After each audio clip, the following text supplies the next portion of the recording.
खालिस्तान की पॉलिसी गुरु आशे मुताबक सरबत का भला मंगना, सभ्याचारक जीवन ਨੂੰ ਉਤਸ਼ਾਹਿਤ ਕਰਨਾ ਅਤੇ ਮਨੁੱਖੀ ਏਕਤਾ ਅਤੇ ਸਹਿਯੋਗ ਦੀ ਭਾਵਨਾ ਨੂੰ बढ़ावा देना होएगा। मनुखता दीआं वंडियां जिवें कि जात पात, छूत छात, नीच ऊच, शहरी अते पेंडू, काले अते गोरे आदि बनौटी वंडियां नहीं पैण दित्तियां जाणगियां अते इन्हां दा खात्मा राजसी शक्ति वरत के किया जाएगा। समाजक अनबराबरी वालियां कुरीतियां, ਸਿੰਘਾਂ ਅਤੇ ਸਿੰਘਣੀਆਂ ਦੇ ਹੱਕਾਂ ਵਿੱਚ ਫਰਕ ਅਤੇ ਅਨਬਰਾਬਰੀ ਵੀ ਰਾਜਸੀ ਸ਼ਕਤੀ ਦੀ ਵਰਤੋਂ ਦੁਆਰਾ ਖਤਮ ਕੀਤੀ ਜਾਏਗੀ।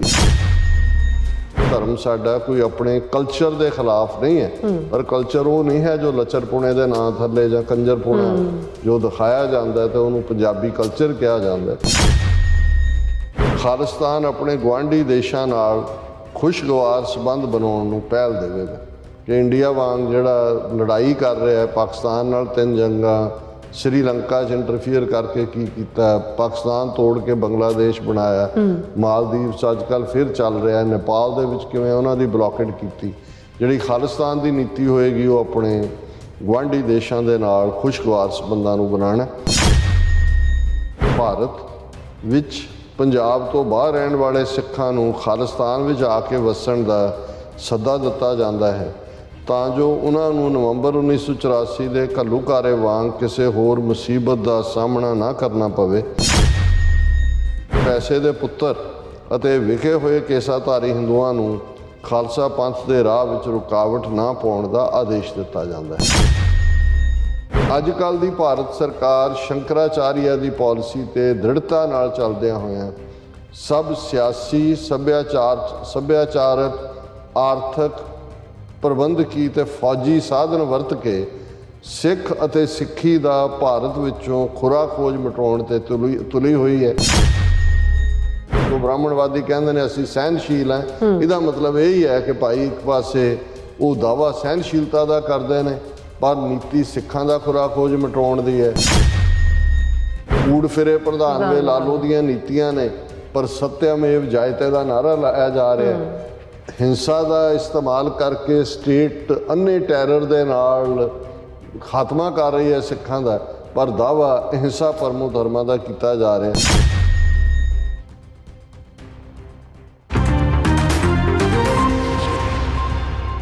ਵਾਹਿਗੁਰੂ ਜੀ ਕਾ ਖਾਲਸਾ, ਵਾਹਿਗੁਰੂ ਜੀ ਕੀ ਫਤਿਹ। ਅਸਲਾਮ ਵਾਲੇਕਮ, ਆਦਾਬ, ਵਰਜ਼। ਮੈਂ ਤੁਹਾਡੀ ਹੋਸਟ ਨੀਲਮ ਕੌਰ ਤੇ ਮੈਂ ਟੀਵੀ 84 ਦੇ ਸਾਰੇ ਦਰਸ਼ਕਾਂ ਤੇ ਸਰੋਤਿਆਂ ਨੂੰ ਜੀ ਆਇਆਂ ਕਰਦੀ ਹਾਂ ਪ੍ਰੋਗਰਾਮ ਸੱਚੋ ਸੱਚ ਵਿੱਚ, ਜਿਹੜੇ ਇਸ ਪ੍ਰੋਗਰਾਮ ਨਾਲ ਦੇਸ਼ਾਂ ਵਿਦੇਸ਼ਾਂ ਤੋਂ ਜੁੜ ਚੁੱਕੇ ਨੇ। ਖਾਲਸਾ ਅਫੇਅਰ ਸੈਂਟਰ ਦੇ ਸੰਚਾਲਕ ਡਾਕਟਰ ਅਮਨਜੀਤ ਸਿੰਘ ਜੀ ਸਟੂਡੀਓ 'ਚ ਮੇਰੇ ਨਾਲ ਸ਼ਾਮਲ ਨੇ।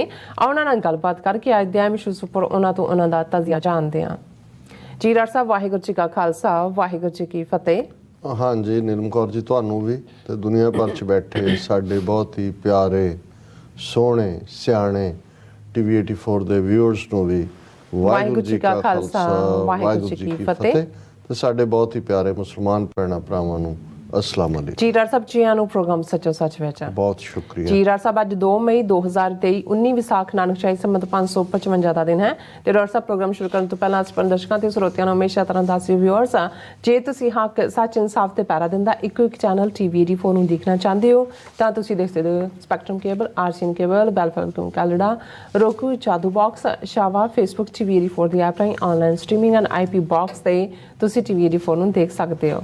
व्यूअर्स, जे तुसीं TV 84 नाल प्रोग्राम सचो सच नाल फेसबुक राਹੀਂ जुड़े तो अस ਵੱਧ ਤੋਂ ਵੱਧ लाइक करो तो शेयर करो और नाल ही यूट्यूब ते सबसक्राइब भी करो। ये भी दस दिए कि तुसीं TV 84 की ऐप नूं एंड्रॉयड एंड ऐप स्टोर से डाउनलोड करके जो TV 84 की लाइव स्ट्रीम है इस नूं तुसीं 24 आवर्स देख सकते हो। सो व्यूअर्स, प्रोग्राम की शुरुआत करन जा रहे हैं अज की स्पॉन्सरशिप के हवाले नाल कि अज के प्रोग्राम सचो सच नूं स्पॉन्सरशिप किया गया है टैक्सस तो वीर अमनवीर सिंह जी वालों और सरदार गोविंदर सिंह जी वालों। सो इन्होंने बेनती की है कि हुण सिद्ध हो गया है कि पंजाब में जड़ी भी सरकार बना लो सो चलना उसने केंद्र के हुक्मां ते ही है। सो भगवंत मान और आम आदमी पार्टी इसकी सजरी उदाहरण हैं। इन्हों बाहरों किन्नी मदद मिली, लोगों ने किन्नियां आसां लाइयां, पर अज साडा काण करन नूं यही मोहरे लगे ने। सो ये शुरुआत है, अजे अगे होर भी बहुत कुछ देखना है। ਜੇ ਸੰਭਲ ਜਾਈਏ ਤਾਂ ਚੰਗੇ ਰਹਾਂਗੇ। ਪਾਤਸ਼ਾਹੀ ਦਾਵਾ ਹੀ ਸਾਡੀ ਜਿਹੜਾ ਮਕਸਦ ਹੈਗਾ ਸਾਡਾ। ਸੋ ਅੱਜ ਦੀ ਸਪਾਂਸਰਸ਼ਿਪ ਲਈ ਅਸੀਂ ਵੀਰ ਅਮਨਵੀਰ ਸਿੰਘ ਅਤੇ ਸਰਦਾਰ ਗੋਵਿੰਦਰ ਸਿੰਘ ਜੀ ਹੋਰਾਂ ਦਾ ਤਹਿ ਦਿਲ ਤੋਂ ਧੰਨਵਾਦ ਕਰਦੇ ਹਾਂ ਔਰ ਤੁਹਾਨੂੰ ਵੀ ਅਪੀਲ ਤੇ ਬੇਨਤੀ ਕਰਦੇ ਹਾਂ ਕਿ ਤੁਸੀਂ ਪ੍ਰੋਗਰਾਮ ਸੱਚੋ ਸੱਚ ਨੂੰ ਵੱਧ ਤੋਂ ਵੱਧ ਸਪਾਂਸਰ ਕਰੋ। ਸਪਾਂਸਰਸ਼ਿਪ ਲਈ ਤੁਸੀਂ ਸਾਨੂੰ ਕਾਲ ਕਰ ਸਕਦੇ ਸਾਡੇ ਫੋਨ ਨੰਬਰ ਤੇ 5166191984 ਸੇਮ ਨੰਬਰ ਤੇ WhatsApp ਕਰ ਸਕਦੇ ਹੋ। ਤੁਸੀਂ ਸਾਨੂੰ ਈਮੇਲ ਵੀ ਕਰ ਸਕਦੇ ਹੋ info@tv84.tv ਤੇ। ਸੋ ਵਿਊਅਰਸ, ਪਹਿਲੇ ਸੈਗਮੈਂਟ ਦੇ ਵਿੱਚ ਆਪਾਂ ਖਾਲਿਸਤਾਨ ਐਲਾਨਨਾਮੇ ਬਾਰੇ ਆਪਾਂ ਗੱਲਬਾਤ ਕਰਨ ਜਾ ਰਹੇ ਹਾਂ। ਇਹ ਥਰਡ ਪਾਰਟ ਹੈ। ਸੋ 29 ਅਪ੍ਰੈਲ 1986 ਉਹ ਦਿਨ ਹੈ ਜਿਸ ਦਿਨ ਸਰਬੱਤ ਖਾਲਸਾ ਵੱਲੋਂ ਥਾਪੀ 5 ਮੈਂਬਰੀ ਪੰਥਕ ਕਮੇਟੀ ਨੇ ਖਾਲਿਸਤਾਨ ਦਾ ਐਲਾਨਨਾਮਾ ਜਾਰੀ ਕਰਕੇ ਸਿੱਖਾਂ ਦਾ ਜਿਹੜਾ ਰਾਜਸੀ ਨਿਸ਼ਾਨਾ ਜਿਹੜਾ ਉਹ ਮਿੱਥਿਆ ਸੀ। ਔਰ ਇਸ ਖਾਲਿਸਤਾਨ ਦੇ ਐਲਾਨਨਾਮੇ ਵਿੱਚ ਭਵਿੱਖ ਦੇ ਖਾਲਿਸਤਾਨ ਦੇ ਸਿਆਸੀ, ਸਮਾਜਿਕ, ਆਰਥਿਕ ਅਤੇ ਵਿਦਿਅਕ ਢਾਂਚੇ ਬਾਰੇ ਜਿਹੜੇ ਬੀਜ ਰੂਪ ਵਿੱਚ ਤੱਤ ਮੌਜੂਦ ਹਨ। ਸੋ ਇਸ ਬਾਰੇ ਆਪਾਂ ਵਿਚਾਰ ਚਰਚਾ ਕਰਨ ਜਾ ਰਹੇ ਹਾਂ। ਸੋ ਅਸੀਂ ਚਾਹਾਂਗੇ ਕਿ ਤੁਸੀਂ ਇਸੇ ਤਰ੍ਹਾਂ ਬਣੇ ਰਹਿਣਾ। ਦੇਖਣ ਸੁਣਨ ਲਈ ਤੁਹਾਡਾ ਸਭ ਦਾ ਬਹੁਤ ਬਹੁਤ ਧੰਨਵਾਦ ਜੀ। ਡਾਕਟਰ ਸਾਹਿਬ, ਕੀ ਕਹਿਣਾ ਚਾਹੋਗੇ? ਦੇਖੋ, ਸਭ ਤੋਂ ਪਹਿਲਾਂ ਤਾਂ ਅਸੀਂ ਉਹਨਾਂ ਆਪਣੇ ਸਾਰੇ ਵੀਰਾਂ ਭੈਣਾਂ ਦਾ ਸ਼ੁਕਰੀਆ ਅਦਾ ਕਰਦੇ ਹਾਂ ਜਿਨ੍ਹਾਂ ਨੇ ਸਿੱਖ ਡੇ ਪੈਰੇਡ, ਜਿਸ ਨੂੰ TV 84 ਦੀ ਟੀਮ ਨੇ ਬੜੇ ਸੁਚੱਜੇ ਰੂਪ ਦੇ ਵਿੱਚ ਕਵਰ ਕੀਤਾ। ਤੁਹਾਡੀ ਐਂਕਰਿੰਗ ਦੀ ਵੀ ਬਹੁਤ ਤਾਰੀਫ ਹੋਈ। Thank you so much. ਔਰ ਬਹੁਤਿਆਂ ਨੇ ਇਹ ਕਿਹਾ ਕਿ ਵੀ TV 84 ਇਸ ਵੇਲੇ ਸਿਰਫ ਅਮਰੀਕਾ 'ਚ ਨਹੀਂ, ਦੁਨੀਆ ਭਰ ਦੇ ਸਿੱਖਾਂ ਦੇ ਲਈ ਜਾਣਕਾਰੀ ਦਾ ਸਭ ਤੋਂ ਵੱਡਾ ਸਰੋਤ ਹੈ, ਪੰਥਕ ਮੁੱਦਿਆਂ ਦੇ ਉੱਤੇ ਵੀ। ਔਰ ਕੱਲ੍ਹ ਦਾ ਪ੍ਰੋਗਰਾਮ ਵੀ ਜਿਹੜਾ ਫੋਕਸਡ ਸੀ ਖਾਲਸਾ ਸਾਜਨਾ ਦਿਵਸ ਔਰ ਖਾਲਿਸਤਾਨ ਡਿਕਲੇਰੇਸ਼ਨ ਡੇ 'ਤੇ, ਇਸ ਫਾਰਮੈਟ ਨੂੰ ਵੀ ਸਾਡੇ ਵਿਊਅਰਸ ਵੱਲੋਂ ਪਸੰਦ ਕੀਤਾ ਗਿਆ। ਔਰ ਉਹਨਾਂ ਦਾ ਇਹ ਸੁਝਾਅ ਵੀ ਸੀ ਕਿ ਕਦੇ-ਕਦੇ ਇਸ ਢੰਗ ਨਾਲ ਇਸ਼ੂਜ਼ ਨੂੰ ਕ੍ਰਿਟੀਕਲੀ ਵੀ ਐਗਜ਼ਾਮਿਨ ਕਰਨਾ ਚਾਹੀਦਾ। ਸੋ ਸਾਡੀ ਚਾਹਨਾ ਤਾਂ ਹਮੇਸ਼ਾ ਹੁੰਦੀ ਹੈ ਕਿ ਵੀ ਕੋਈ ਨਾ ਕੋਈ ਨਵੇਂ ਫਾਰਮੈਟ 'ਚ ਵੀ ਅਸੀਂ ਗੱਲ ਤਾਂ ਉਹੀ ਹੈ ਸਮਝਾਉਣ ਦੀ ਜਾਂ ਸਮਝਣ ਦੀ, ਲੇਕਿਨ ਅਸੀਂ ਉਹਨਾਂ ਵੀਰਾਂ ਭੈਣਾਂ ਦਾ ਵੀ ਸ਼ੁਕਰੀਆ ਅਦਾ ਕਰਦੇ ਹਾਂ ਜਿਨ੍ਹਾਂ ਨੇ ਕੱਲ੍ਹ ਦੇ ਪ੍ਰੋਗਰਾਮ ਨੂੰ ਵੀ ਜਿਹੜਾ ਉਹ ਪਸੰਦ ਕੀਤਾ ਔਰ ਉਸ ਦੇ ਲਈ ਸਾਨੂੰ ਲਿਖਿਆ। ਅੱਜ ਦੇ ਪ੍ਰੋਗਰਾਮ ਨੂੰ ਸਪਾਂਸਰ ਸਾਡੇ ਵੀਰ ਅਮਨਵੀਰ ਸਿੰਘ, ਵੀਰ ਗੋਵਿੰਦਰ ਸਿੰਘ ਹੋਰਾਂ ਨੇ ਜਿਹੜੇ ਡਾਲਸ ਟੈਕਸਸ 'ਚ ਬੇਸਡ ਨੇ, ਉਹਨਾਂ ਵੱਲੋਂ ਕੀਤਾ ਗਿਆ। ਔਰ ਇਹ ਵੀ ਅਸੀਂ ਦੱਸ ਦਈਏ ਕਿ ਸਾਡੇ TV 84 ਦੇ ਫਾਊਂਡਰ ਡਾਕਟਰ ਰਣਜੀਤ ਸਿੰਘ, ਜਿਨ੍ਹਾਂ ਨੂੰ ਸਾਥੋਂ ਵਿਛੜਿਆਂ ਜੂਨ ਦੇ ਦੂਸਰੇ ਹਫਤੇ ਆਲਮੋਸਟ 1 ਸਾਲ ਹੋ ਜਾਣਾ, ਉਹਨਾਂ ਦੀ ਯਾਦ ਵਿੱਚ ਡਾਲਸ ਦੇ ਵਿੱਚ ਫਰਾਈਡੇ ਜਿਹੜਾ ਕਮਿੰਗ ਹੈ ਹੁਣ ਤੋਂ 2-3 ਦਿਨ ਬਾਅਦ ਅਖੰਡ ਪਾਠ ਸਾਹਿਬ ਰੱਖਿਆ ਜਾ ਰਿਹਾ ਹੈ। ਐਤਵਾਰ ਉਸ ਦਾ ਭੋਗ ਹੋਏਗਾ ਔਰ ਉਸ ਦੇ ਨਾਲ ਕਿਉਂਕਿ TV 84 ਉਹਨਾਂ ਦੀ ਲੈਗੇਸੀ ਹੈ, ਇਹਦੇ 'ਚ ਕੋਈ ਸ਼ੱਕ ਨਹੀਂ ਹੈ ਕਿ ਉਹਨਾਂ ਦੇ ਜਾਣ ਤੋਂ ਬਾਅਦ ਸਾਡੇ ਲਈ ਤਾਂ ਇਵੇਂ ਹੀ ਹੈ ਜਿਵੇਂ ਸਾਡੇ ਵਜੂਦ ਦਾ ਇੱਕ ਹਿੱਸਾ ਡਿੱਗ ਪਿਆ ਹੋਏ।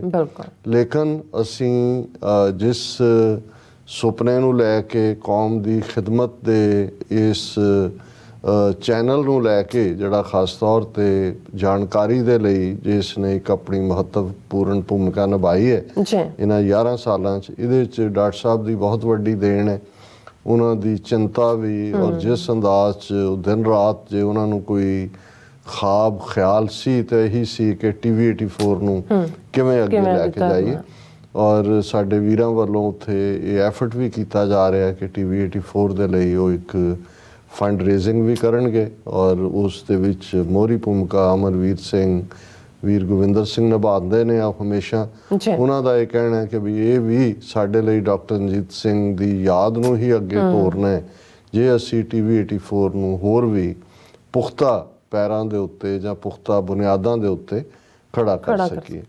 ਜਿਹੜਾ ਮੈਸੇਜ ਵੀ ਉਹਨਾਂ ਨੇ ਦਿੱਤਾ ਹੈ, ਕਿਉਂਕਿ ਦੋਵੇਂ ਹੀ ਬੜੇ ਸੁਲਝੇ ਹੋਏ ਵੀਰ ਨੇ, ਵੀਰ ਗੋਬਿੰਦਰ ਸਿੰਘ ਹੋਰੀ ਤਾਂ ਇੱਥੇ ਡਾਕਟਰ ਰਣਜੀਤ ਸਿੰਘ ਨਾਲ ਜਿਵੇਂ ਉਹਨਾਂ ਦਾ ਇਹੀ ਨਹੀਂ ਕਿ ਭਾਈ ਉਹਨਾਂ ਦਾ ਕਾਰੋਬਾਰੀ ਸਿਲਸਿਲਾ ਸੀ, ਲੇਕਿਨ ਭਰਾਵਾਂ ਵਾਂਗ ਔਰ ਇੱਕ ਦੂਜੇ ਦੇ ਜਿਹਨੂੰ ਤੁਸੀਂ ਦਿਲਾਂ ਦਾ ਮਹਿਰਮ ਕਹਿੰਦੇ ਹੋ ਉਵੇਂ ਹੁੰਦਾ। ਔਰ ਹੁਣ ਵੀ ਜਦੋਂ ਵੀਰ ਗੋਬਿੰਦਰ ਸਿੰਘ ਡਾਕਟਰ ਸਾਹਿਬ ਦਾ ਮੈਂਸ਼ਨ ਕਰਦੇ ਨੇ ਤਾਂ 1 ਮਿੰਟ ਜਿਹੜਾ ਹੈ ਉਹ ਫੋਨ ਤੇ ਚੁੱਪੀ ਹੋ ਜਾਂਦੀ ਹੈ, ਉਹ ਡੁਸਕਰੇ ਹੁੰਦੇ ਨੇ। ਔਰ ਉਹਨਾਂ ਦਾ ਹਮੇਸ਼ਾ ਇਹ ਕਹਿਣਾ ਕਿ ਭਾਈ ਅਸੀਂ ਉਸ ਯਾਰ ਦੀ ਯਾਦ ਨੂੰ ਹਮੇਸ਼ਾ ਜ਼ਿੰਦਾ ਰੱਖਾਂਗੇ।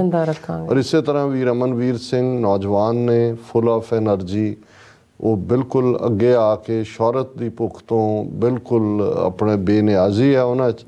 ਔਰ ਉਹਨਾਂ ਨੂੰ ਜਿਹੜਾ ਇਹੀ ਹੈ ਕਿ ਕੌਮ ਦੀ ਗੱਲ ਅੱਗੇ ਤੁਰੇ ਔਰ ਬਹੁਤ ਮਿਹਨਤ ਕਰਦੇ ਨੇ, ਸਾਰੇ ਕਿਰਤੀ ਵੀਰ ਨੇ। ਔਰ ਜੋ ਪੰਜਾਬ ਦੇ ਵਿੱਚ 18 ਮਾਰਚ ਤੋਂ ਚੱਲ ਰਿਹਾ ਹੈ, ਨਜ਼ਰ ਤਾਂ ਪਹਿਲਾਂ ਹੀ ਭਗਵੰਤ ਮਾਨ ਦੀ ਸਰਕਾਰ ਬਣਦਿਆਂ ਹੀ ਨਜ਼ਰ ਆ ਗਿਆ ਸੀ ਕਿ ਬਹੁਤਿਆਂ ਨੂੰ ਕਿ ਭਾਈ ਇਹ ਕੀ ਹੈ। ਜਦੋਂ 6 ਰਾਜ ਸਭਾ ਮੈਂਬਰਾਂ ਚੋਂ 4 ਜਿਹੜੇ ਨੇ ਉਹ ਨੌਨ ਪੰਜਾਬੀ ਜਿਹੜੇ ਨੇ ਪੈਸਾ ਲੈ ਕੇ ਰੱਖੇ ਗਏ, ਨੀਤੀਆਂ ਦਾ ਸਿਲਸਿਲਾ ਸ਼ੁਰੂ ਹੋਇਆ, ਬਿਆਨਬਾਜ਼ੀਆਂ, ਔਰ ਜਿਵੇਂ ਈਵਨ ਡਾਕਟਰ ਅੰਬੇਦਕਰ ਜਾਂ ਸ਼ਹੀਦ ਭਗਤ ਸਿੰਘ ਉਹਨਾਂ ਦੇ ਵੀ ਇਮੇਜ ਯੂਜ਼ ਕੀਤੇ ਜਾ ਰਹੇ ਨੇ। ਨਾ ਇਹ ਅੰਬੇਦਕਰ ਰਾਈਟ ਨੇ, ਨਾ ਇਹ ਭਗਤ ਸਿੰਘ ਰਾਈਟ ਨੇ, ਨਾ ਇਹ ਸਿੱਖ ਨੇ, ਨਾ ਕੁਛ ਨੇ, ਹਿੰਦੂਤਵਾਦ ਦੇ ਹੱਥ ਠੋਕੇ ਨੇ। ਔਰ ਪਿਛਲੀਆਂ ਘਟਨਾਵਾਂ ਨੇ ਇਸ 1 ਸਾਲ ਦੇ ਵਿੱਚ ਇਹ ਸਾਬਤ ਕੀਤਾ ਹੈ ਕਿ ਭਾਈ ਇਹ ਉਵੇਂ ਹੀ ਜਿਵੇਂ ਕਾਂਗਰਸ ਦੇ ਜਾਂ ਅਕਾਲੀਆਂ ਦੇ ਵੀ ਜਿਹੜੇ ਥਾਪੇ ਹੋਏ 5 ਵਾਰ ਮੁੱਖ ਮੰਤਰੀ ਰਿਹਾ, ਬਾਦਲ ਵੀ ਦਿੱਲੀ ਦਰਬਾਰ ਦਾ ਸੂਬੇਦਾਰ ਸੀ, ਕੈਪਟਨ ਅਮਰਿੰਦਰ ਨੇ ਤਾਂ ਸਾਰੀਆਂ ਹੱਦਾਂ ਟੱਪ ਦਿੱਤੀਆਂ, ਉਹ ਤਾਂ ਸਿੱਧੇ ਤੌਰ ਦੇ ਉੱਤੇ ਹੀ ਹਿੰਦੂਤਵਾ ਦੇ ਏਜੰਡੇ ਤੇ ਸੀ। ਔਰ ਭਗਵੰਤ ਮਾਨ ਵੀ ਜਿਹੜਾ ਹੈ ਉਹ ਆਪਣੀ ਕੁਰਸੀ ਦੀ ਖਾਤਰ ਇਹਨੇ ਅਮਿਤ ਸ਼ਾਹ ਨਾਲ ਸਮਝੌਤਾ ਕੀਤਾ ਔਰ ਉਸੇ ਦੇ ਥੱਲੇ ਹੀ ਜੋ ਅੱਜ ਪੰਜਾਬ ਦੇ ਵਿੱਚ ਕਹਿਰ ਢਾਇਆ ਜਾ ਰਿਹਾ ਹੈ ਸੈਂਟਰਲ ਏਜੰਸੀਆਂ ਵੱਲੋਂ, ਇਹਦੇ ਬਾਵਜੂਦ ਕਿ ਭਾਰਤੀ ਕਨਸਟੀਟਿਊਸ਼ਨ ਦੇ ਵਿੱਚ ਲਾ ਐਂਡ ਆਰਡਰ ਜਿਹੜੀ ਹੈ ਉਹ ਸਟੇਟ ਦੀ ਜ਼ਿੰਮੇਵਾਰੀ ਹੈ, ਇਹ ਸਟੇਟ ਦਾ ਪੋਰਟਫੋਲੀਓ ਹੈ, ਸੈਂਟਰ ਐਡਰੈਸ ਇਹਦੇ 'ਚ ਇੰਟਰਫੀਅਰ ਨਹੀਂ ਕਰ ਸਕਦਾ। ਪਰ ਉਹਨਾਂ ਨੇ ਜਿਸ ਅੰਦਾਜ਼ ਦੇ ਵਿੱਚ ਪੰਜਾਬ ਦੇ ਵਿੱਚ ਸਾਰੇ ਜ਼ਿਲ੍ਹਾ ਹੈੱਡਕੁਆਰਟਰ 'ਚ NIA ਦੇ ਦਫ਼ਤਰ, ਟਾਰਚਰ ਸੈਂਟਰ ਔਰ ਅਜੀਤ ਡੋਵਲ ਔਰ ਦਿਨਕਰ ਗੁਪਤਾ ਦੀ ਡਾਇਰੈਕਟ ਕਮਾਂਡ ਥੱਲੇ ਅਜੇ ਵੀ ਸਾਡੇ ਕੋਲ ਖਬਰਾਂ ਆ ਰਹੀਆਂ ਨੇ ਪਰਿਵਾਰਾਂ ਨੂੰ ਚੁੱਕਿਆ ਜਾ ਰਿਹਾ, ਹਰਾਸ ਕੀਤਾ ਜਾ ਰਿਹਾ ਹੈ। ਔਰ ਈਵਨ ਜਿਹੜੇ ਬਾਹਰ ਐਕਟਿਵ ਸੀ ਔਰ ਉਹਨਾਂ ਦਾ ਪੰਜਾਬ ਦੇ ਵਿੱਚ ਕੋਈ ਮੈਂਬਰ ਐਕਟਿਵ ਨਹੀਂ ਵੀ ਸੀ ਵਾਰਿਸ ਪੰਜਾਬ ਦੇ ਜਥੇਬੰਦੀ 'ਚ, ਉਹਨਾਂ ਘਰਾਂ ਦੇ ਵਿੱਚੋਂ ਵੀ ਬੀਬੀਆਂ ਨੂੰ ਦੂਸਰਿਆਂ ਨੂੰ ਥਾਣਿਆਂ 'ਚ ਲਿਜਾ ਕੇ ਔਰ ਫੇਸਬੁੱਕ ਰਾਹੀਂ ਦੂਸਰੇ ਇੱਧਰ ਜਿਹੜਾ ਉਹ ਕਮਿਊਨੀਕੇਟ ਕਰਵਾ ਕੇ ਤੁਸੀਂ ਦੇਖੋਗੇ ਕਿ ਬਹੁਤ ਸਾਰੀ ਚੁੱਪੀ ਛਾਈ ਹੋਈ ਹੈ। ਉਹਦਾ ਇੱਕ ਕਾਰਨ ਇਹ ਵੀ ਹੈ ਵੀ ਉਹਨਾਂ ਤੋਂ ਇਹ ਪ੍ਰੋਮਿਸ ਲਿਆ ਗਿਆ ਕਿ ਭਾਈ ਤੁਹਾਡੇ ਜਿਹੜੇ ਬਾਹਰ ਬੈਠੇ ਨੇ ਉਹ ਹੁਣ ਕੋਈ ਐਕਟੀਵਿਟੀ ਨਹੀਂ ਕਰਨਗੇ। ਔਰ ਇਹਦੇ 'ਚ ਕੋਈ ਸ਼ੱਕ ਨਹੀਂ ਹੈ, ਅਸੀਂ ਸਾਰੇ ਪਰਿਵਾਰਾਂ ਵਾਲੇ ਹਾਂ। ਜਦੋਂ ਬੱਚੀਆਂ ਦਾ, ਮਾਵਾਂ ਦਾ ਔਰ ਉਹ ਆਨਰ ਆਉਂਦਾ ਹੈ ਸਾਹਮਣੇ, ਫਿਰ ਵੱਡੇ ਵੱਡੇ ਜਿਹੜੇ ਨੇ ਉਹ ਡੋਲ ਜਾਂਦੇ ਨੇ। ਬਹੁਤ ਥੋੜੇ ਹੁੰਦੇ ਨੇ ਜਿਹੜੇ ਕਹਿਣ ਕਿ ਭਾਈ ਨਹੀਂ ਜੋ ਮਰਜ਼ੀ ਵਾਪਰ ਜਾਏ ਅਸੀਂ ਇਸ ਰਸਤੇ ਤੋਂ ਨਹੀਂ ਹਟਣਾ। ਕਈਆਂ ਦੀ ਐਡਵਾਈਸ ਵੀ ਹੁੰਦੀ ਹੈ ਜੀ ਚਲੋ ਥੋੜੀ ਦੇਰ ਲਈ ਲੋ ਲਾਈ ਕਰੋ। ਸੋ ਉਹਨਾਂ ਨੇ ਬਿਲਕੁਲ ਠੀਕ ਕਿਹਾ ਕਿ ਭਾਈ ਜਿਹੜਾ ਸਾਡੀ ਇੱਕੋ ਇੱਕ ਮੰਗ ਹੋਣੀ ਚਾਹੀਦੀ ਹੈ, ਇਸ ਤੇ ਹੀ ਫੋਕਸ ਹੋਣਾ ਚਾਹੀਦਾ, ਪਾਤਸ਼ਾਹੀ ਦਾਵਾ। ਇਹੀ ਸਾਡਾ ਅਲਟੀਮੇਟ ਸੋਲਿਊਸ਼ਨ ਵੀ ਹੈ। ਬਾਕੀ ਅਸੀਂ ਜੋ ਮਰਜ਼ੀ ਕਰੀਏ, ਕੋਈ ਚੀਜ਼ ਉਹਦੇ ਚੋਂ ਜਿਹੜੀ ਹੈ ਲੱਭਣ ਦੀ ਕੋਸ਼ਿਸ਼ ਕਰੀਏ, ਕੋਈ ਦੂਜਾ ਕਰੀਏ, ਇਸ ਚੋਂ ਕੁਝ ਵੀ ਹੋਣ ਵਾਲਾ ਨਹੀਂ ਹੈ। ਅਲਟੀਮੇਟ ਪੋਲੀਟੀਕਲ ਫਰੀडम ਹੀ ਸਾਡਾ ਅਲਟੀਮੇਟ ਸੋਲਿਊਸ਼ਨ ਹੈ। ਅਸੀਂ ਆਪਣੇ ਵਿਊਅਰਸ ਦੀ ਮੰਗ ਦੇ ਉੱਤੇ ਹੀ ਖਾਲਿਸਤਾਨ ਐਲਾਨਨਾਮੇ ਦੇ ਉੱਤੇ ਜਿਹੜੀ ਹੈ ਥੋੜ੍ਹੀ ਜਿਹੀ ਡਿਸਕਸ਼ਨ ਸ਼ੁਰੂ ਕੀਤੀ ਸੀ। ਹਾਲਾਂਕਿ ਇਸ ਵਾਰ ਜਿਵੇਂ ਅਸੀਂ ਕੱਲ੍ਹ ਵੀ ਮੈਂਸ਼ਨ ਕੀਤਾ ਸੀ ਕਿ ਬਹੁਤ ਵੱਡੀ ਗਿਣਤੀ 'ਚ ਖਾਲਿਸਤਾਨ ਦਾ ਐਲਾਨਨਾਮਾ ਪੰਜਾਬੀ ਔਰ ਅੰਗਰੇਜ਼ੀ 'ਚ ਬਹੁਤ ਸਾਰੀਆਂ ਥਾਵਾਂ 'ਤੇ ਵੰਡਿਆ ਗਿਆ, ਉਸ ਦੀ ਚਰਚਾ ਵੀ ਸ਼ੁਰੂ ਹੋਈ, ਮੀਡੀਆ ਦੇ ਵਿੱਚ ਵੀ ਆਇਆ। ਸ਼ਾਇਦ ਇਹਨਾਂ ਸਾਰੇ 37 ਵਰ੍ਹਿਆਂ 'ਚ ਜਦੋਂ ਤੋਂ ਖਾਲਿਸਤਾਨ ਦੀ ਡੈਕਲੇਰੇਸ਼ਨ ਹੋਈ ਹੈ, ਪਹਿਲਾ ਮੌਕਾ ਹੈ ਕਿ ਇਸ ਦੇ ਉੱਤੇ ਬੜੀ ਬਰੋਡ ਡਿਸਕਸ਼ਨ ਹੋ ਰਹੀ ਹੈ। ਕਿਉਂਕਿ ਜਦੋਂ ਅਸੀਂ ਕਹਿੰਦੇ ਹਾਂ ਵੀ ਬੀਜ ਰੂਪ 'ਚ ਇਹਦੇ 'ਚ ਸਭ ਕੁਝ ਹੈ, ਤੇ ਬੀਜ ਨੇ ਕਿਵੇਂ ਰੁੱਖ ਬਣਨਾ ਹੈ ਤੇ ਉਸ ਰੁੱਖ ਨਾਲ ਕਿਵੇਂ ਆਜ਼ਾਦੀ ਦਾ ਜਿਹੜਾ ਮਿੱਠਾ ਫਲ ਹੈ ਉਸ ਨੇ ਲੱਗਣਾ ਹੈ, ਇਹ ਉਸ ਬੀਜ ਦੀ ਕੁਆਲਿਟੀ ਤੇ ਹੀ ਡਿਪੈਂਡ ਕਰਦਾ ਹੁੰਦਾ ਹੈ। ਬੀਜ ਤਾਂ ਬੀਜਿਆ ਗਿਆ ਔਰ ਬੀਜ ਰੂਪ ਦੇ ਵਿੱਚ ਇਹ ਸਭ ਕੁਝ ਮੌਜੂਦ ਹੈ। ਔਰ ਅਸੀਂ ਸਮਾਜਿਕ ਢਾਂਚੇ ਦੇ ਉੱਤੇ ਜਿਹੜਾ ਐਲਾਨਨਾਮੇ ਦਾ ਜਿਹੜਾ ਐਲਾਨ ਸੀ ਉਸ ਦੇ ਉੱਤੇ ਗੱਲ ਸ਼ੁਰੂ ਕੀਤੀ ਸੀ ਔਰ ਇਹ ਮੁੱਕਿਆ ਨਹੀਂ ਸੀ ਪੂਰਾ। ਮੈਂ ਉੱਥੋਂ ਹੀ ਸ਼ੁਰੂ ਕਰਦਾ ਅੱਗੇ ਕਿ ਖਾਲਿਸਤਾਨ ਦੀ ਪਾਲਿਸੀ ਗੁਰੂ ਆਸ਼ੇ ਮੁਤਾਬਕ ਸਰਬੱਤ ਦਾ ਭਲਾ ਮੰਗਣਾ, ਸੱਭਿਆਚਾਰਕ ਜੀਵਨ ਨੂੰ ਉਤਸ਼ਾਹਿਤ ਕਰਨਾ ਅਤੇ ਮਨੁੱਖੀ ਏਕਤਾ ਅਤੇ ਸਹਿਯੋਗ ਦੀ ਭਾਵਨਾ ਨੂੰ ਬੜਾਵਾ ਦੇਣਾ ਹੋਏਗਾ। ਮਨੁੱਖਤਾ ਦੀਆਂ ਵੰਡੀਆਂ ਜਿਵੇਂ ਕਿ ਜ਼ਾਤ-ਪਾਤ, ਛੂਤ-ਛਾਤ, ਨੀਚ-ਊਚ, ਸ਼ਹਿਰੀ ਅਤੇ ਪੇਂਡੂ, ਕਾਲੇ ਅਤੇ ਗੋਰੇ ਆਦਿ ਬਨੌਟੀ ਵੰਡੀਆਂ ਨਹੀਂ ਪੈਣ ਦਿੱਤੀਆਂ ਜਾਣਗੀਆਂ ਅਤੇ ਇਹਨਾਂ ਦਾ ਖਾਤਮਾ ਰਾਜਸੀ ਸ਼ਕਤੀ ਵਰਤ ਕੇ ਕੀਤਾ ਜਾਏਗਾ। ਇਸੇ ਤਰ੍ਹਾਂ ਬਾਕੀ ਹਾਨੀਕਾਰਕ ਅਤੇ ਦੁਖਦਾਈ ਸਮਾਜਕ ਅਨਬਰਾਬਰੀ ਵਾਲੀਆਂ ਕੁਰੀਤੀਆਂ, ਸਿੰਘਾਂ ਅਤੇ ਸਿੰਘਣੀਆਂ ਦੇ ਹੱਕਾਂ ਵਿੱਚ ਫਰਕ ਅਤੇ ਅਨਬਰਾਬਰੀ ਵੀ ਰਾਜਸੀ ਸ਼ਕਤੀ ਦੀ ਵਰਤੋਂ ਦੁਆਰਾ ਖਤਮ ਕੀਤੀ ਜਾਏਗੀ। ਇਹ ਬੜਾ ਅਹਿਮ ਹੈ ਕਿ ਜਿਹੜੀ ਪਾਲਿਸੀ ਹੋਏਗੀ ਸਾਡੀ ਸੋਸ਼ਲ ਦਾਇਰਾ ਕਾਰ 'ਚ ਉਹ ਸਾਰਿਆਂ ਦਾ ਭਲਾ, ਸਰਬੱਤ ਦਾ ਭਲਾ ਤੇ ਆਧਾਰਿਤ ਹੋਏਗੀ। ਜੀ। ਔਰ ਬਹੁਤ ਵਾਰ ਜਦੋਂ ਇਹਨੂੰ ਇੱਕ ਕੱਟੜਵਾਦੀ ਥਿਓਕ੍ਰੈਟਿਕ ਸਟੇਟ ਜਾਂ ਮਜ਼ਹਬੀ ਸਟੇਟ ਦੇ ਤੌਰ ਤੇ ਵੀ ਕਈਆਂ ਵੱਲੋਂ ਪ੍ਰਚਾਰਿਆ ਜਾਂਦਾ ਹੈ, ਜਦੋਂ ਇਹ ਕਿਹਾ ਜਾਂਦਾ ਹੈ ਕਿ ਇਸ 'ਚ ਸੱਭਿਆਚਾਰਕ ਜੀਵਨ ਨੂੰ ਉਤਸ਼ਾਹਿਤ ਕਰਨਾ, ਕਿ ਤਹਿਜ਼ੀਬੀ ਵੈਲਿਊਜ਼, ਸੱਭਿਆਚਾਰ ਕਲਚਰ ਹੁੰਦਾ ਹੈ, ਕਿ ਵੀ ਇਹਦਾ ਮਤਲਬ ਜਿਹੜਾ ਹੈ ਕਿ ਧਰਮ ਸਾਡਾ ਕੋਈ ਆਪਣੇ ਕਲਚਰ ਦੇ ਖਿਲਾਫ ਨਹੀਂ ਹੈ, ਪਰ ਕਲਚਰ ਉਹ ਨਹੀਂ ਹੈ ਜੋ ਲਚਰਪੁਣੇ ਦੇ ਨਾਂ ਥੱਲੇ ਜਾਂ ਕੰਜਰਪੁਣਾ ਜੋ ਦਿਖਾਇਆ ਜਾਂਦਾ ਹੈ ਤੇ ਉਹਨੂੰ ਪੰਜਾਬੀ ਕਲਚਰ ਕਿਹਾ ਜਾਂਦਾ ਹੈ। ਸੋ ਜਿਹੜਾ ਸੱਭਿਆ ਦਾ ਮਤਲਬ ਹੀ ਕਲਚਰ ਹੁੰਦਾ, ਕਲਚਰ ਦਾ ਮਤਲਬ ਹੀ ਸੱਭਿਆ ਹੁੰਦਾ ਕਿ ਭਾਈ ਇੱਕ ਤਹਿਜ਼ੀਬ ਸ਼ੁਦਾ, ਇੱਕ ਸ਼ਾਇਸਤਗੀ ਵਾਲੀ ਜਿਹੜੀਆਂ ਵੈਲਿਊ ਸਿਸਟਮ ਹੈ, ਔਰ ਉਸ ਦੇ ਨਾਲ ਮਨੁੱਖੀ ਏਕਤਾ, ਕਿ ਇਨਸਾਨ ਦਾ ਇਨਸਾਨ ਨਾਲ ਪਿਆਰ, ਉਸ ਨੂੰ ਬੜਾਵਾ ਦੇਣਾ, ਇਹਨਾਂ ਵੈਲਿਊਜ਼ ਨੂੰ ਇਨਕਰੇਜ ਕਰਨਾ ਹੋਵੇਗਾ। ਔਰ ਜਿਹੜੀਆਂ ਡਿਵੀਜ਼ਨਸ ਬ੍ਰਾਹਮਣਵਾਦ ਰਾਹੀਂ ਜਾਂ ਅਦਰਵਾਈਜ਼ ਇਨਸਾਨੀ ਨਫ਼ਰਤ ਰਾਹੀਂ ਇੱਕ ਦੂਸਰੇ 'ਚ ਪਾਈਆਂ ਹੋਈਆਂ ਨੇ, ਉਹਨਾਂ ਨੂੰ ਖਤਮ ਕਰਨਾ, ਜਿਨ੍ਹਾਂ 'ਚ ਜ਼ਾਤ ਪਾਤ ਦਾ ਖਾਸ ਜ਼ਿਕਰ ਹੈ। ਔਰ ਅੱਜ ਸਾਡੇ ਵੀਰ ਇੱਕ ਸਿਐਟਲ ਤੋਂ ਜਿਨ੍ਹਾਂ ਨੇ ਲਿਖਿਆ ਵੀ ਹੈ ਇਸ ਬਾਰੇ, ਉਹ ਵੀ ਅਸੀਂ ਜ਼ਿਕਰ ਕਰਾਂਗੇ ਕਿ ਭਾਈ ਇਹ ਜ਼ਾਤ ਪਾਤ ਦਾ ਕੋਡ 5.5 ਸਦੀਆਂ 555 ਸਾਲ ਗੁਰੂ ਨਾਨਕ ਸਾਹਿਬ ਦੇ ਪ੍ਰਕਾਸ਼ਮਾਨ ਹੋਇਆ ਹੋ ਗਏ ਨੇ, ਪਰ ਅੱਜ ਵੀ ਸਾਡੇ ਸਮਾਜਿਕ ਦਾਇਰਾਕਾਰ ਦੇ ਵਿੱਚ। ਪਰ ਇਹ ਇੱਕ ਬੜੀ ਅਹਿਮੀਅਤ ਦੀ ਗੱਲ ਸੀ ਕਿ ਉਹ ਜ਼ਾਤ ਪਾਤ ਹੋਏ, ਛੂਤ ਛਾਤ ਹੋਏ, ਇਹਦਾ ਖਾਤਮਾ ਸਿਆਸੀ ਪਾਵਰ ਵਰਤ ਕੇ ਕਰਨ ਦੀ ਗੱਲ ਵੀ ਖਾਲਿਸਤਾਨ ਐਲਾਨਨਾਮੇ ਦੇ ਵਿੱਚ ਉਸ ਦਾ ਹਿੱਸਾ ਹੈ। ਇਸੇ ਤਰ੍ਹਾਂ ਸ਼ਹਿਰੀ ਤੇ ਪੇਂਡੂ, ਅਕਸਰ ਅਸੀਂ ਦੇਖਦੇ ਹਾਂ ਕਿ ਜਿਹੜੇ ਸ਼ਹਿਰੀ ਸੱਭਿਆਚਾਰ ਵਾਲੇ ਨੇ ਉਹ ਪੇਂਡੂਆਂ ਨੂੰ ਬੈਕਵਰਡ, ਪਿਛੜੇ ਹੋਏ, ਉਹਨਾਂ ਦੇ ਪਹਿਰਾਵੇ ਦੇ ਉੱਤੇ ਤੰਜ਼, ਉਹਨਾਂ ਦੀ ਬੋਲੀ ਤੇ ਤੰਜ਼, ਔਰ ਆਪਣੀ ਬਨਾਵਟੀ ਜਿਹੇ ਲਾਈਫ ਸਟਾਈਲ ਦੇ ਥੱਲੇ ਇੱਕ ਚੰਡੀਗੜ੍ਹ ਐਲੀਟ ਕਲਚਰ ਹੈ ਰਾਜਧਾਨੀਆਂ ਦਾ, ਉਹ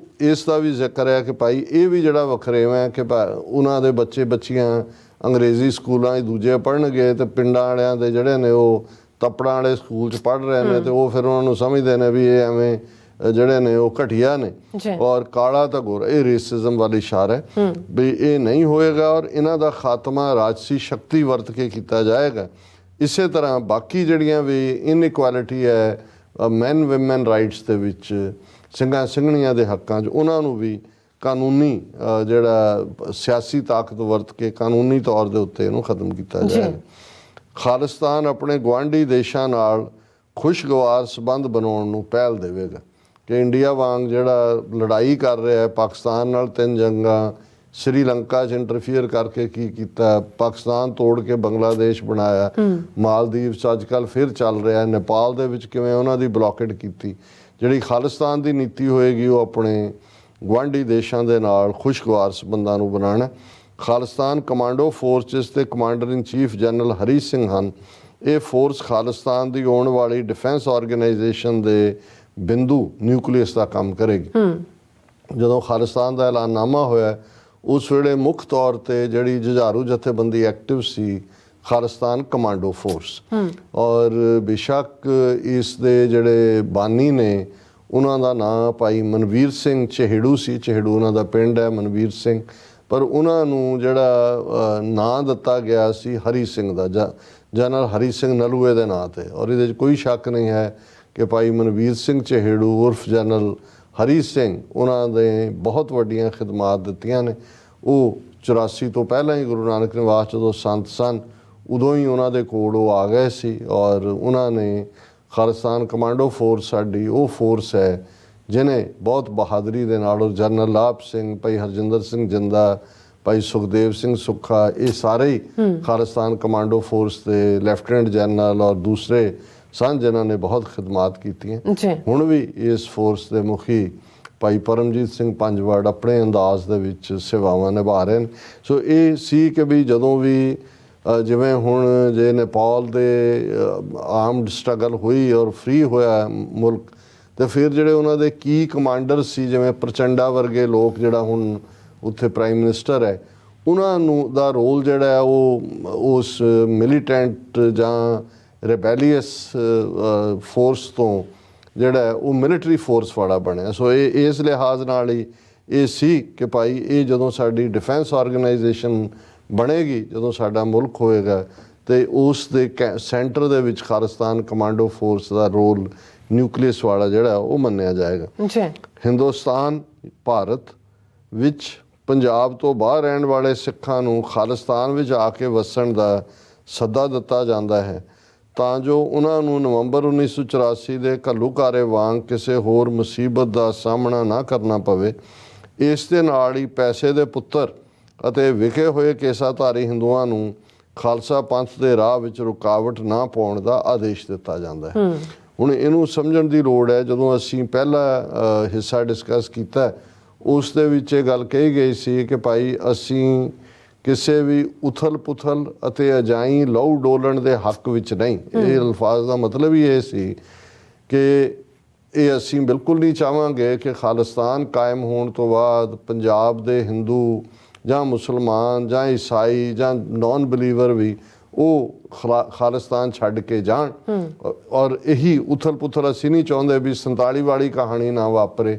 ਅਰੇ ਸਾਡਾ ਸੀ ਕਿ ਭਾਈ ਅਸੀਂ ਬੇਮਤਲਬ ਕਿਸੇ ਦਾ ਖੂਨ ਡੋਲਣ ਦੇ ਅਜਾਈ ਖੂਨ ਡੋਲਣ ਦੇ ਹੱਕ 'ਚ ਨਹੀਂ। ਸੋ ਉਥਲ ਪੁਥਲ ਲਫ਼ਜ਼ ਇਸੇ ਲਈ ਸੀ ਕਿ ਜਿਵੇਂ ਸਿੱਖ ਜਿੱਥੇ ਵਸਦੇ ਨੇ ਉਹ ਵਸਦੇ ਰਹਿਣਗੇ, ਪੰਜਾਬ ਦੇ ਵਿੱਚ ਜਿਹੜੀਆਂ ਦੂਸਰੀਆਂ ਕੌਮਾਂ ਵਸਦੀਆਂ ਨੇ ਉਵੇਂ ਹੀ ਵਸਦੀਆਂ ਰਹਿਣਗੇ।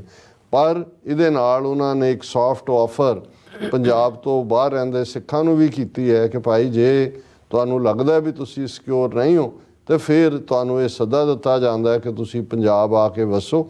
ਪਰ ਨਾਲ ਦੀ ਨਾਲ ਇਹ ਜਿਹੜਾ ਕੇਸਾਧਾਰੀ ਹਿੰਦੂ ਕਿਹਾ ਗਿਆ ਜਿਨ੍ਹਾਂ ਨੂੰ ਕਿ ਬਾਹਰਲੇ ਸੂਬਿਆਂ 'ਚ ਬੈਠੇ ਉਹ ਸਿੱਖ ਜਿਹੜੇ ਆਪਣੇ ਬਿਜ਼ਨਸ ਮਫਾਦਾਂ ਲਈ ਖਾਲਿਸਤਾਨ ਦੇ ਰਾਹ 'ਚ ਰੋੜਾ ਬਣਨਗੇ, ਉਹਨਾਂ ਨੂੰ ਇਹ ਵਾਰਨ ਕੀਤਾ ਗਿਆ ਕਿ ਭਾਈ ਇਹ ਤੁਸੀਂ ਜਿਹੜਾ ਹੈ ਇਹ ਕੰਮ ਰਾਹ ਵਿੱਚ ਰੁਕਾਵਟ ਨਾ ਪਾਉਣ। ਇਹ ਉਹਨਾਂ ਨੂੰ ਆਦੇਸ਼ ਦਿੱਤਾ ਜਾਂਦਾ। ਹੁਣ ਕਿਉਂਕਿ ਜਦੋਂ ਡੈਕਲੇਰੇਸ਼ਨਸ ਹੁੰਦੀਆਂ ਨੇ ਹਰ ਇੱਕ ਦਾ ਇੱਕ ਆਪਣਾ ਫਰਵਰ ਹੁੰਦਾ ਔਰ ਇਹਦੇ 'ਚ ਡੈਕਲੇਰੇਸ਼ਨ ਤੱਕ ਪਹੁੰਚਣ ਤੋਂ ਪਹਿਲਾਂ ਜਿਹਨੂੰ ਫ੍ਰੈਂਚ ਜ਼ਬਾਨ ਦੇ ਵਿੱਚ ਰੈਜ਼ਨ ਡੈਟਰੇ ਕਹਿੰਦੇ ਨੇ, ਉਹ ਵੀ ਉਹਦੇ ਵਿੱਚ ਹੀ ਅਮਲਗਮੇਟ ਕੀਤਾ ਗਿਆ ਕਿ ਖਾਲਿਸਤਾਨ ਦਾ ਐਲਾਨਨਾਮਾ ਤੱਕ ਦਾ ਜਿਹੜਾ ਸਫ਼ਰ ਸੀ ਇਹ ਕਿਵੇਂ ਹੋਇਆ ਔਰ ਕਿਉਂ ਅਸੀਂ ਫਾਈਨਲੀ ਇਸ ਸਿੱਟੇ ਤੇ ਪਹੁੰਚੇ ਕਿ ਖਾਲਿਸਤਾਨ ਤੋਂ ਬਿਨਾਂ ਕੋਈ ਚੋਇਸ ਨਹੀਂ ਹੈ।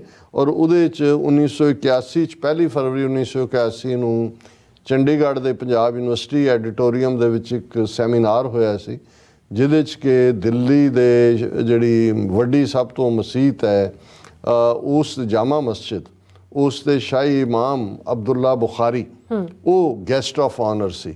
ਔਰ ਉਹਦੇ 'ਚ ਉਹਨਾਂ ਨੇ ਔਰ ਇਹ 1981 ਦੀ ਗੱਲ ਹੈ 1 ਫਰਵਰੀ ਦੀ, ਉਦੋਂ ਅਜੇ ਸੰਤਾਂ ਦੀ ਗ੍ਰਿਫਤਾਰੀ ਨਹੀਂ ਸੀ ਹੋਈ, 20 ਸਤੰਬਰ ਵਾਲੀ ਅਜੇ ਘੱਲੂਘਾਰਾ ਨਹੀਂ ਸੀ ਵਾਪਰਿਆ।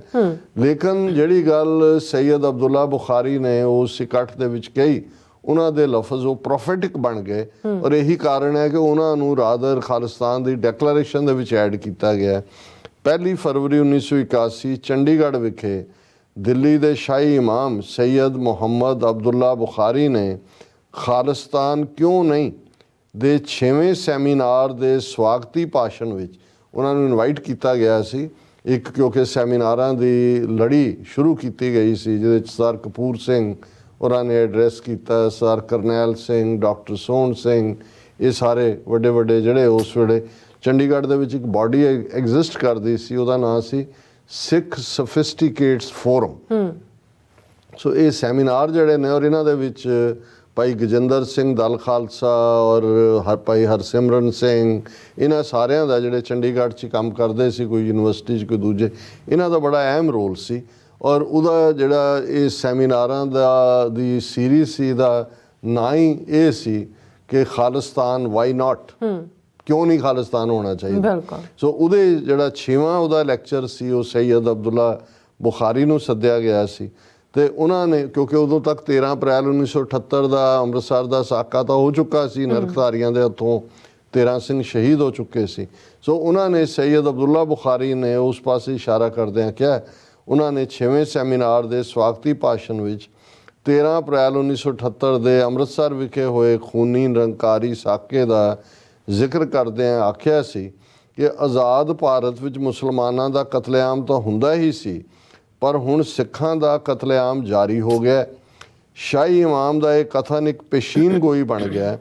ਪੰਜਾਬ ਵਿੱਚ ਅੰਮ੍ਰਿਤਧਾਰੀ ਸਿੱਖ ਨੌਜਵਾਨਾਂ ਦੇ ਕਾਤਲ ਭਾਰਤ ਪੰਜਾਬ ਸਰਕਾਰ ਨੇ ਆਰੰਭ ਦਿੱਤੇ ਸਨ। ਕਤਲ ਨੌਜਵਾਨਾਂ ਨੂੰ ਬੇਕਸੂਰਿਆਂ ਗ੍ਰਿਫਤਾਰ ਕਰਕੇ ਬਗੈਰ ਕਚਹਿਰੀ ਵਿੱਚ ਪੇਸ਼ ਕੀਤਿਆਂ ਕਤਲ ਕਰਕੇ ਝੂਠੇ ਪੁਲਿਸ ਮੁਕਾਬਲਿਆਂ ਦੀ ਲੜੀ ਸ਼ੁਰੂ ਕੀਤੀ ਗਈ ਸੀ। ਹੁਣ ਇਹਦੇ 'ਚ ਜਿਹੜਾ ਐਲਾਨਨਾਮੇ 'ਚ ਕਈ ਸਪੈਲਿੰਗ ਮਿਸਟੇਕਸ ਨੇ। ਹੁਣ ਜਦੋਂ ਅਸੀਂ ਖਾਲਿਸਤਾਨ ਅਫੇਅਰ ਸੈਂਟਰ ਵੱਲੋਂ 1992 'ਚ ਇਹਨਾਂ ਨੂੰ ਛਾਪਿਆ ਤੇ ਸਾਡੇ ਕੋਲ ਚੋਇਸ ਸੀ ਕਿ ਅਸੀਂ ਉਹਨਾਂ ਨੂੰ ਕਰੈਕਟ ਕਰ ਸਕਦੇ, ਲੇਕਿਨ ਅਸੀਂ ਉਹ ਨਹੀਂ ਕੀਤਾ, ਉਹਨਾਂ ਨੂੰ ਐਸਾ ਛੱਡ ਦਿੱਤਾ ਕਿਉਂਕਿ ਮੇਰੇ ਸਾਹਮਣੇ ਸੀ ਕਿ ਈਵਨ ਜਦੋਂ ਟਾਮਸ ਜੈਫਰਸਨ ਦੀ ਓਰੀਜਨਲ ਜਿਹੜੀ ਡੈਕਲਰ ਹੈ ਉਹਦੇ 'ਚ ਵੀ ਕਟਾਵਟ ਕੀਤੀ ਹੋਈ ਹੈ। ਕਿਉਂਕਿ ਜਦੋਂ ਤੁਸੀਂ ਅੰਡਰਗਰਾਉਂਡ ਲੜਾਈ 'ਚ ਜਾ ਰਹੇ ਹੁੰਦੇ ਹੋ, ਇਹ ਐਲਾਨਨਾਮਾ ਕਿਹਨਾਂ ਹਾਲਾਤਾਂ 'ਚ ਲਿਖਿਆ ਗਿਆ, ਕਿਹਨੇ ਲਿਖਿਆ, ਹੈਂਡ ਰਿਟਨ ਸੀ, ਕੋਈ ਈਵਨ ਟਾਈਪਿੰਗ ਵੀ ਨਹੀਂ ਸੀ ਕਿ ਬਈ ਤੁਸੀਂ ਕਰੈਕਟ ਕਰੋ। ਫਿਰ ਇਹਦੀ ਮਨਜ਼ੂਰੀ ਲੈਣ ਦਾ ਸੀ, ਇਸ ਲਈ ਕੁਇਕਲੀ ਵੀ ਸੀ, ਕਿਹਨੇ ਮੰਨਿਆ, ਕਿਹਨੇ ਇਤਰਾਜ਼ ਕਰਨੇ। ਸੋ ਸਾਨੂੰ ਇਹ ਲੱਗਾ ਕਿ ਵੀ ਜੋ ਉਹਦੇ ਓਰੀਜਨਲ ਡਾਕੂਮੈਂਟ ਦੇ ਵੇੜੇ ਜੋ ਉਹਦੇ ਵਿੱਚ ਖਾਮੀਆਂ ਸੀ ਉਹਨਾਂ ਨੂੰ ਐਸਾ ਚ ਰਹਿਣ ਦਿੱਤਾ ਜਾਏ, ਖਾਸ ਤੌਰ ਤੇ ਟਾਈਪੋ ਐਰਰ ਜਿਹੜੇ ਨੇ। ਸੋ ਇਸ ਕਰਕੇ ਕਈ ਲਫ਼ਜ਼ ਜਿਹੜੇ ਨੇ ਉਹਨਾਂ 'ਚ ਅਸੀਂ ਦੇਖਦੇ ਹਾਂ। ਸੋ ਇਸ 'ਚ ਇਹ ਕਿਹਾ ਗਿਆ ਕਿ ਭਾਈ ਇਹ ਪੇਸ਼ੀਨ ਗੋਈ ਲਫ਼ਜ਼ ਸਾਬਤ ਹੋਏ ਸੈਯਦ ਅਬਦੁੱਲਾ ਬੁਖਾਰੀ ਦੇ, ਕਿਉਂਕਿ 13 ਅਪ੍ਰੈਲ 1978 ਤੋਂ ਬਾਅਦ ਪੰਜਾਬ ਦੇ ਵਿੱਚ ਫਿਰ ਜਿਹੜਾ ਸਿੱਖ ਨੌਜਵਾਨਾਂ ਦੀ ਫੜੋ ਫੜੀ ਔਰ ਝੂਠੇ ਕਤਲ ਜਿਹੜੇ ਨੇ ਬੇਕਸੂਰ ਨੌਜਵਾਨਾਂ ਦੇ, ਉਹਨਾਂ ਦੀ ਸ਼ੁਰੂਆਤ ਹੋਈ।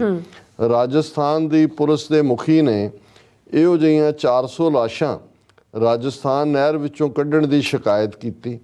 ਇਸ ਤੋਂ ਬਾਅਦ ਜੂਨ 1984 ਵਿੱਚ ਹਿੰਦ ਸਰਕਾਰ ਨੇ ਫੌਜੀ ਕਾਰਵਾਈ ਕਰਕੇ ਸ਼੍ਰੀ ਦਰਬਾਰ ਸਾਹਿਬ ਸਮੂਹ ਵਿੱਚ ਸ਼੍ਰੀ ਗੁਰੂ ਅਰਜਨ ਦੇਵ ਜੀ ਦੇ ਸ਼ਹੀਦੀ ਦਿਹਾੜੇ ਤੇ ਇਕੱਠੀਆਂ ਹੋਈਆਂ ਸੰਗਤਾਂ ਨੂੰ ਕਰਫਿਊ ਨਾਲ ਢੱਕ ਕੇ ਉਹਨਾਂ ਦਾ ਕਤਲੇਆਮ ਕੀਤਾ। ਇਸ ਤੋਂ ਉਪਰੰਤ ਪੰਜਾਬ ਦੇ ਸਾਰੇ ਵੱਡੇ ਵੱਡੇ ਗੁਰਦੁਆਰਿਆਂ ਵਿੱਚ ਫੌਜੀ ਘੇਰੇ ਪਾ ਕੇ ਫੌਜੀ ਤਾਕਤ ਦੀ ਵਰਤੋਂ ਕਰਕੇ ਸਿੱਖਾਂ ਦਾ ਕਤਲੇਆਮ ਕੀਤਾ। ਪੰਜਾਬ ਦੇ 12,000 ਤੋਂ ਵੱਧ ਪਿੰਡਾਂ ਵਿੱਚ ਕਰਫਿਊ ਲਗਾ ਕੇ ਅੰਮ੍ਰਿਤਧਾਰੀ ਸਿੰਘਾਂ ਨੂੰ ਭਾਲ ਕੇ ਕਤਲ ਕੀਤਾ। ਅੰਮ੍ਰਿਤਧਾਰੀ ਸਿੰਘਾਂ ਦੇ ਕਤਲੇਆਮ ਤੋਂ ਪਹਿਲਾਂ ਹਿੰਦੂ ਫੌਜੀ ਅਫਸਰਾਂ ਅਤੇ ਸਿਪਾਹੀਆਂ ਨੂੰ ਮਾਨਸਿਕ ਅਤੇ ਜਜ਼ਬਾਤੀ ਪੱਖੋਂ ਸਿੱਖਾਂ ਦੇ ਬੀਜ ਨਾਸ ਕਰਨ ਲਈ ਤਿਆਰ ਕਰਨ ਦਾ ਕੰਮ ਫੌਜ ਦੀ ਸਰਕਾਰੀ ਪੱਤਰਕਾ ਬਾਤਚੀਤ ਰਾਹੀਂ ਕੀਤਾ ਗਿਆ। ਬਾਤਚੀਤ ਵਿੱਚ ਇਹ ਸਾਫ਼ ਲਿਖਿਆ ਹੋਇਆ ਸੀ ਕਿ ਅੰਮ੍ਰਿਤਧਾਰੀ ਸਿੱਖਾਂ ਦੀ ਕੀ ਨਿਸ਼ਾਨੀ ਹੈ। ਭਾਵੇਂ ਉਹ ਵੇਖਣ ਨੂੰ ਸ਼ਰੀਫ ਅਤੇ ਭਲੇ ਲੱਗਦੇ ਹੋਣ, ਪਰ ਦਰਅਸਲ ਉਹ ਕਾਤਲ, ਦੇਸ਼ ਵਿਰੋਧੀ ਅਤੇ ਅੱਤਵਾਦੀ ਹੁੰਦੇ ਹਨ। ਇਸ ਲਈ ਹਰ ਇੱਕ ਫੌਜੀ ਦਾ ਫਰਜ਼ ਬਣ ਜਾਂਦਾ ਹੈ ਕਿ ਜੇ ਕਿਤੇ ਉਹਨਾਂ ਨੂੰ ਅੰਮ੍ਰਿਤਧਾਰੀ ਸਿੱਖ ਦਿਸ ਜਾਵੇ ਤਾਂ ਉਸ ਦਾ ਖੁਰਾ ਖੋਜ ਆਪਣੇ ਉੱਚ ਅਧਿਕਾਰੀਆਂ ਕੋਲ ਭੇਜਣ। ਇਹੋ ਜਿਹੀ ਕਾਰਵਾਈ ਦੁਨੀਆ ਦੇ ਇਤਿਹਾਸ ਵਿੱਚ ਕਦੇ ਵੀ ਕਿਸੇ ਫੌਜ ਨੇ ਆਪਣੇ ਹੀ ਮੁਲਕ ਦੇ ਵਾਸੀਆਂ ਨਾਲ ਨਹੀਂ ਕੀਤੀ। ਬਿਲਕੁਲ। ਹੁਣ ਜਿਹੜੀ ਰਾਜਸਥਾਨ ਨਹਿਰ ਹੈ, ਪੰਜਾਬ ਤੋਂ ਰਾਜਸਥਾਨ ਜਾਂਦੀ, ਉਹ ਦਰਿਆ ਵਰਗੀ ਹੈ, ਬਹੁਤ ਚੌੜਾ ਔਰ ਪੂਰਾ ਦਰਿਆ ਹੈ। ਹੁਣ ਹੁੰਦਾ ਕੀ ਹੈ ਵੀ ਬਹੁਤ ਵਾਰ ਕਿ ਕੁਛ ਲੋਕ ਇਹ ਜਿਹੜੇ ਨੇ ਜਿਨ੍ਹਾਂ ਨੇ ਆਤਮਘਾਤ ਜਿਹੜਾ ਉਹ ਕਨਾਲ 'ਚ ਛਾਲ ਮਾਰੀ ਤੇ ਉਹ ਮਰ ਗਏ।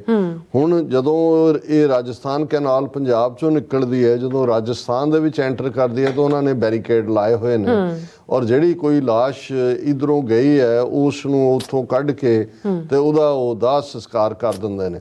ਇਹ ਇੱਕ ਪਾਰਟ ਰਿਹਾ। ਪਰ ਹੋਇਆ ਕੀ ਕਿ 1978 ਤੋਂ ਇੱਕਦਮ ਬਾਅਦ ਇਹਨਾਂ ਨੇ ਜਦੋਂ ਪੁਲਿਸ ਨੇ ਔਰ 1980-81 ਤੱਕ ਪਹੁੰਚਦੇ ਆ ਸਿੱਖ ਨੌਜਵਾਨਾਂ ਨੂੰ ਘਰੋਂ ਚੁੱਕਣਾ, ਗਾਇਬ ਕਰ ਦੇਣਾ, ਮਾਰਨਾ ਔਰ ਨਹਿਰ ਸੁੱਟ ਦੇਣਾ।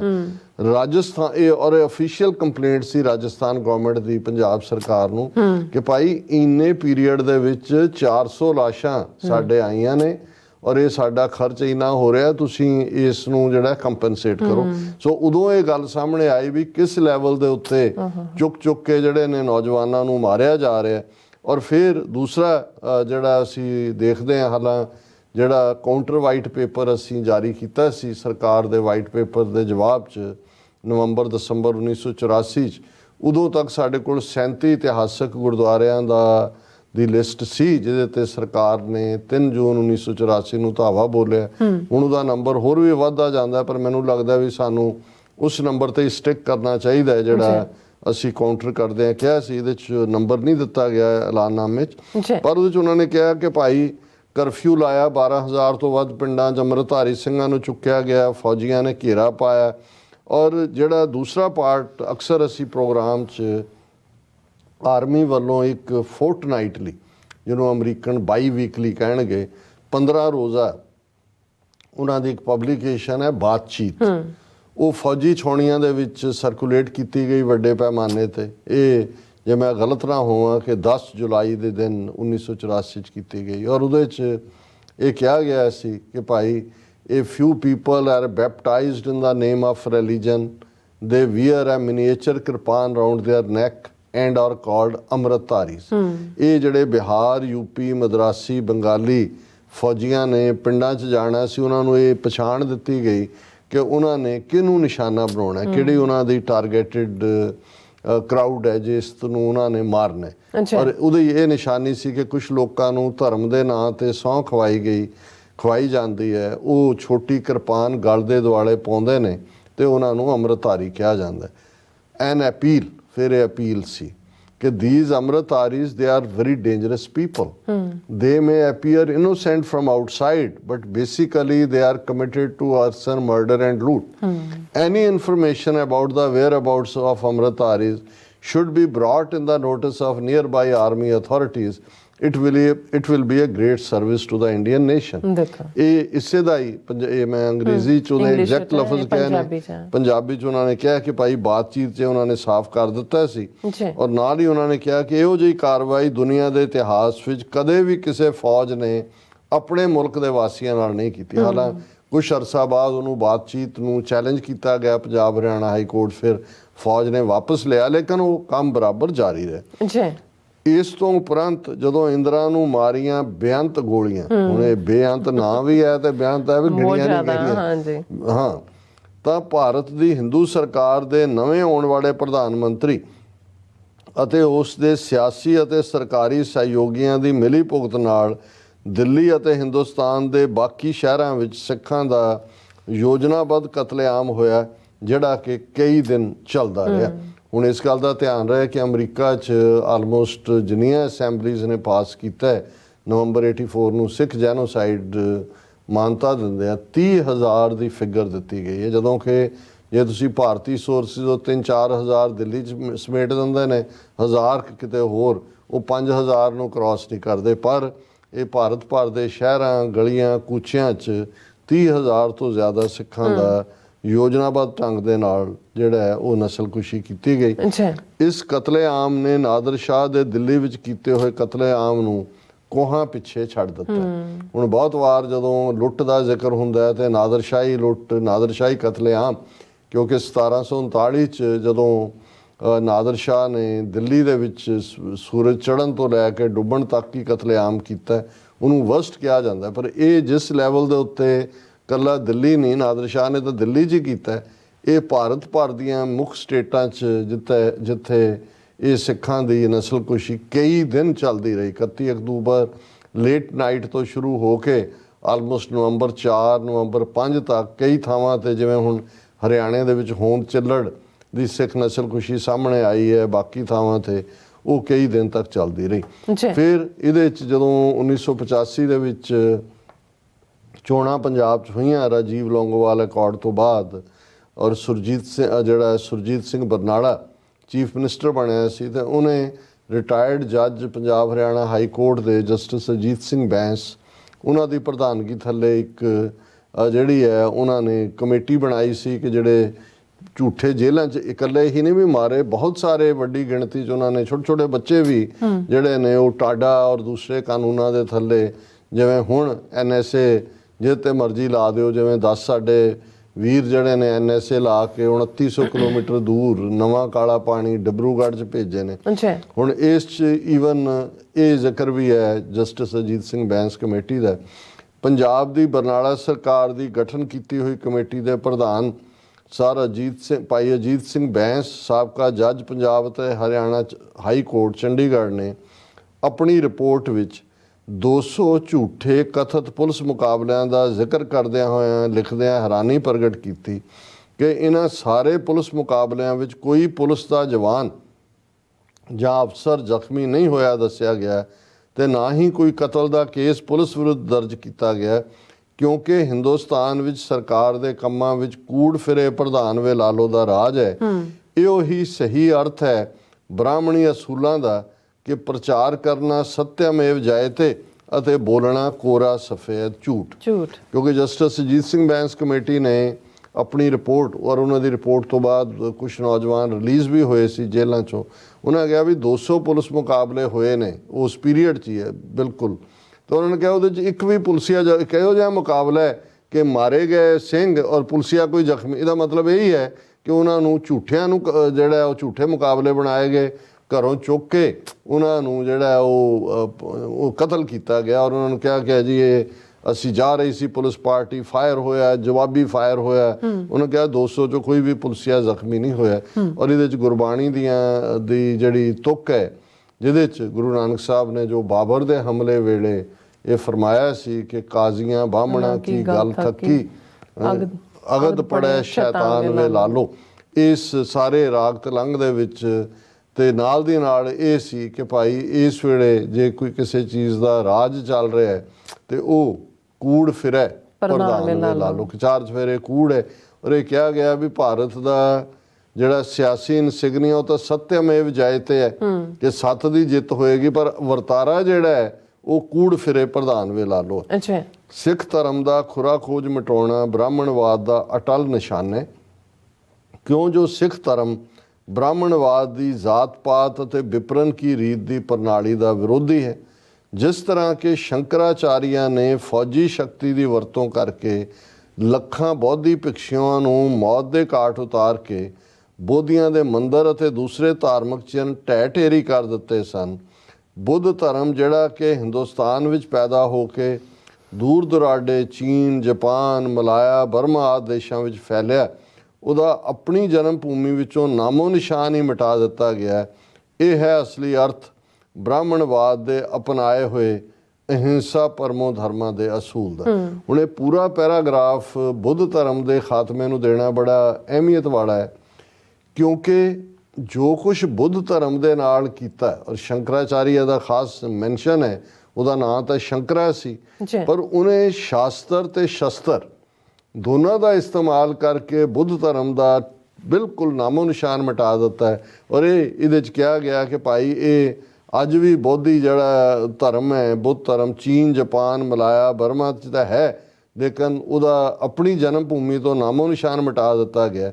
ਔਰ ਦਿਲਚਸਪ ਗੱਲ ਇਹ ਹੈ ਵੀ ਉਸ ਬੁੱਧ ਦਾ ਜਿਹੜਾ ਮੈਸੇਜ ਸੀ ਅਹਿੰਸਾ ਪਰਮੋ ਧਰਮ, ਕਿ ਨੌਨ ਵਾਇਲੈਂਸ ਹੀ ਵੱਡਾ ਧਰਮ ਹੈ, ਉਹ ਸਾਰੇ ਬੋਧੀਆਂ ਦਾ ਖਾਤਮਾ ਕਰਕੇ ਅੱਜ ਵੀ ਜਦੋਂ ਇਹ ਬਾਹਰ ਆ ਕੇ ਆਪਣਾ ਸੌਦਾ ਵੇਚਦੇ ਨੇ, ਕਹਿਣਗੇ ਜੀ ਅਸੀਂ ਤਾਂ ਭਾਰਤ 'ਚ ਯਕੀਨ ਰੱਖਦੇ ਹਾਂ, ਅਹਿੰਸਾ ਪਰਮੋ ਧਰਮ। ਉਹ ਬੁੱਧ ਦਾ ਪਹਿਲਾਂ ਫਿਰ ਗਾਂਧੀ ਦੇ ਹੱਥ 'ਚ ਫੜਾ ਦਿੱਤਾ ਝੰਡਾ ਕਿ ਗਾਂਧੀ ਜਿਹੜਾ ਅਹਿੰਸਾ ਪਰਮੋ ਧਰਮਾ ਕਹਿ ਰਿਹਾ। ਸੋ ਇਹ ਇਸ ਦਾ ਜ਼ਿਕਰ ਹੈ ਕਿ ਭਾਈ ਕਿਵੇਂ ਜਿਹੜੀ ਹੈ ਫੌਜੀ ਸ਼ਕਤੀ, ਕਿਵੇਂ ਰਾਜਪੂਤ, ਇੱਕ ਲੰਬੀ ਕਹਾਣੀ ਹੈ, ਅਸੀਂ ਅਕਸਰ ਜ਼ਿਕਰ ਕਰਦੇ ਹਾਂ, ਮੈਂ ਵੇਰਵੇ 'ਚ ਨਹੀਂ ਜਾਵਾਂਗਾ। ਅੱਜ ਕੱਲ੍ਹ ਦੀ ਭਾਰਤ ਸਰਕਾਰ ਸ਼ੰਕਰਾਚਾਰੀਆ ਦੀ ਪਾਲਿਸੀ 'ਤੇ ਦ੍ਰਿੜਤਾ ਨਾਲ ਚੱਲਦਿਆਂ ਹੋਇਆਂ ਸਭ ਸਿਆਸੀ, ਸੱਭਿਆਚਾਰਕ, ਆਰਥਿਕ, ਪ੍ਰਬੰਧਕੀ ਤੇ ਫੌਜੀ ਸਾਧਨ ਵਰਤ ਕੇ ਸਿੱਖ ਅਤੇ ਸਿੱਖੀ ਦਾ ਭਾਰਤ ਵਿੱਚੋਂ ਖੁਰਾ ਖੋਜ ਮਿਟਾਉਣ ਤੇ ਤੁਲੀ ਹੋਈ ਹੈ। ਇਹੋ ਹੀ ਸਹੀ ਅਰਥ ਹਨ ਬ੍ਰਾਹਮਣਵਾਦ ਦੇ ਸਹਿਨਸ਼ੀਲ ਹੋਣ ਦੇ ਝੂਠੇ ਦਾਅਵਿਆਂ ਦੇ।